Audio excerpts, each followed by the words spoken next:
Oh my gosh, I'm unworthy.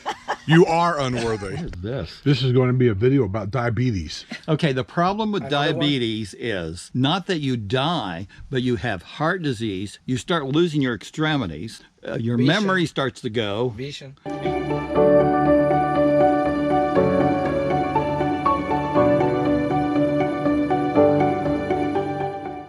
When we first come down here over where Spanish Springs on the square.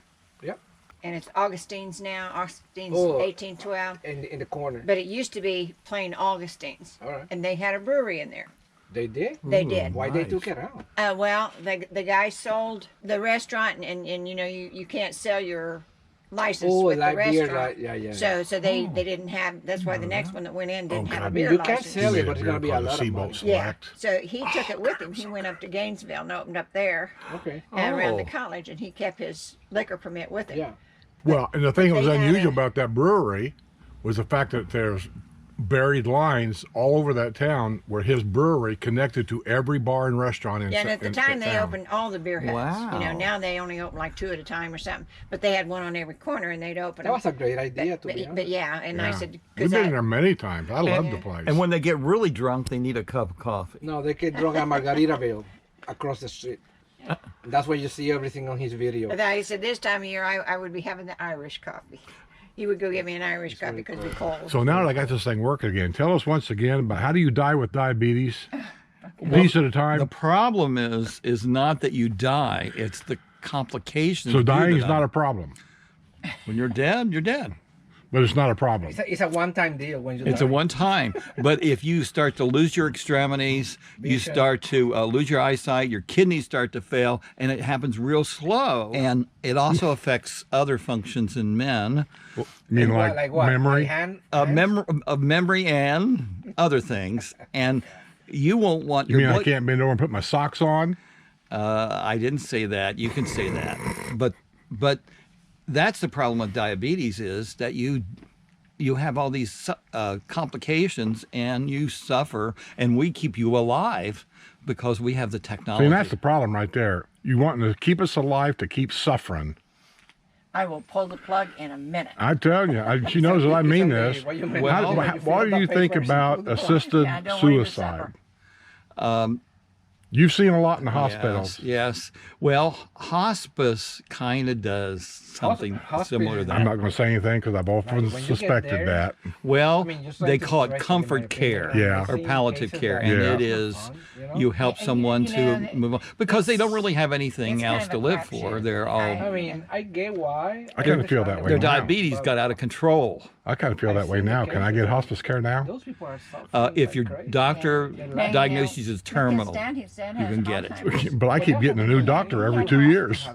But like You I said, realize that's have the problem it here. until- I know. like the I last know 2 that. It's the weeks. problem where I'm living Oh, to yeah. now Only- because Yeah. people But are now I have a friend that used moving- Retiring. They're retiring and they're moving to Florida. I've had, this is my third doctor. The first two came Get a down here from the north, And I don't worked for the get my villages, practice on- and then they retired. She Get a went to nurse North practitioner. Carolina. And then she There's a goes- nurse practitioner that's over there, and it's a guy. He's okay, but he's kind of pushy. My doctor said, I had to explain to this doctor what it is that I will do and I won't do, no matter who the doctor is. I can refuse anything I want. You can? They're not my boss.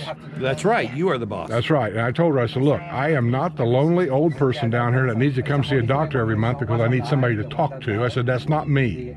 I don't want to come in here twice a year. He had to go, we had to go She to said, well, the place. it's only 2 visits. I said, it's never 2 visits. If I say anything to you, you're going to send me to another doctor for an x-ray or another doctor for an MRI or whatever. It goes on and on. That ain't me. So after we kind of got this all straightened out with my first initial conversation with this new doctor, Even though he passed away, as we're leaving, she said, well, I'll just make your visits once a year. I said, I'm good with that. That's good. we got And so as they're leaving, here comes the nurse practitioner, or whatever you want to call it. Okay. Okay. She said, oh, hold on, Mr. Smith, hold on. I need you to go back in that room. He said, I got to do this or that, whatever it was. I just looked at the doctor. Yeah. She looked at him. She goes, we'll do this some other time. Right now it's not a good time.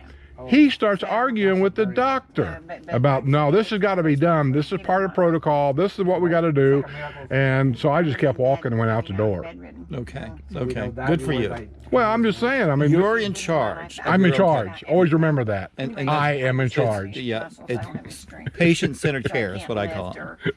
And there's this other kind of medicine called boutique medicine where you pay the doctor a fee of so many dollars a month, and then he only sees you when you need him. And I can tell you, they want to see you very little now. Oh, yeah? I always feel like around here, and I'm not alone. I won't mention names. I've talked to a lot of people, and they feel like me that we're some kind of a cash cow. And because we got Medicare now, that every doctor knows what Medicare will pay and won't pay. And so, because some doctor groups are associated with other things, they go from here to there, and then from there he sends you somewhere else, and from there it's like you make the circle, and everybody is getting their fair share of the pie. Well, if you tell them you've got a lot of problems, then they will refer you to other doctors. When I see my doctor now, my answer is everything's okay. Okay. I have no pain. So Medicare will pay for one visit a year for a person over the age of 65, and that's when they do that memory test on you were talking about before. Yeah, they all try that. And go over your medications, and then you're fine for the next year. Yeah. Just say you want your. Here's where it really pisses me off. If you go in with the simplest thing, like I've got arthritis in my lower back. This new doctor, first time I've heard this, she says everybody has that. I said everybody does? She said, yeah, if you're over the age of, I forget what she said, 65 or something like that. She says like cataracts. Everybody's got them. It's just different forms or different levels of where you might be at. Correct. I said, well, my problem is I don't want surgery. I don't want to go in for a bunch of spinal thing. I said, but at the same time, I can't get doctors to give me a low-grade pain pill when it's really bothering me. I said, all you guys ever say is Excedrin. This takes Excedrin doesn't do anything. What do you want him to give you? Some kind of a low-grade pharmaceutical pain drug that actually works. Narcotic? I don't know, whatever they give you. You don't want narcotic. And I don't want something to take every day. It's just when I'm in that studio sitting in that chair, sometimes I'm in that chair for 8 straight hours doing something. Okay. That's when the lower back starts to bother me. And that's when you should do some stretching, exercise. Oh, stop it. I just want drugs. There you go. That's the problem right there. And that's what I hear from a lot of my patients. You know why?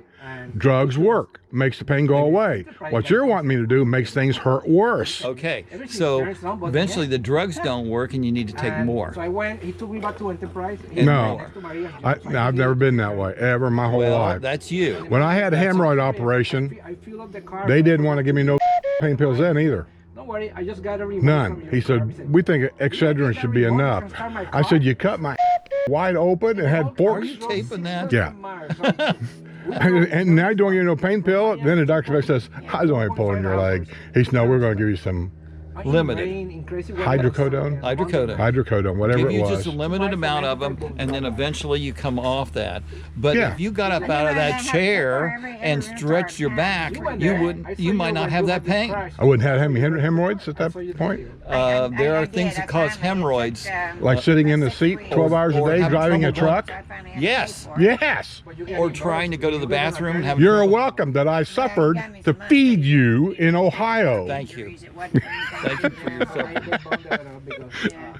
It's fun to sit here and what you can tell who's don't live here. I've already done that. Have you?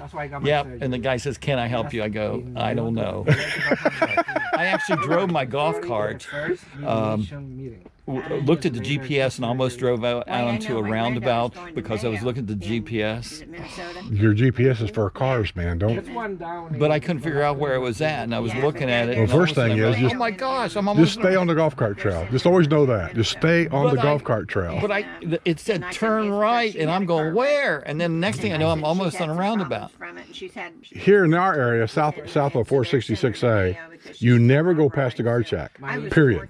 Oh, well, nobody told me that. Yeah, you'll see a brick road or something goes right. Yes, I saw that. A sign, golf carts go left or right on that brick You need road. to tell people that. I don't run this place. And then somebody in the car, he points over and goes, "You're supposed to go over there." Yeah.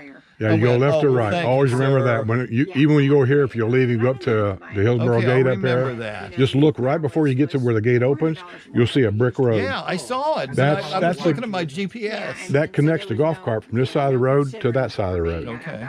Or you can turn left on Hillsborough and stay in the golf cart trail. Yeah, I wanted to be able But to pay that's that what that's off. for. It's just kind of like a sign saying, And I did remember taking my keys out of my golf cart, good. but I left my GPS phone in there.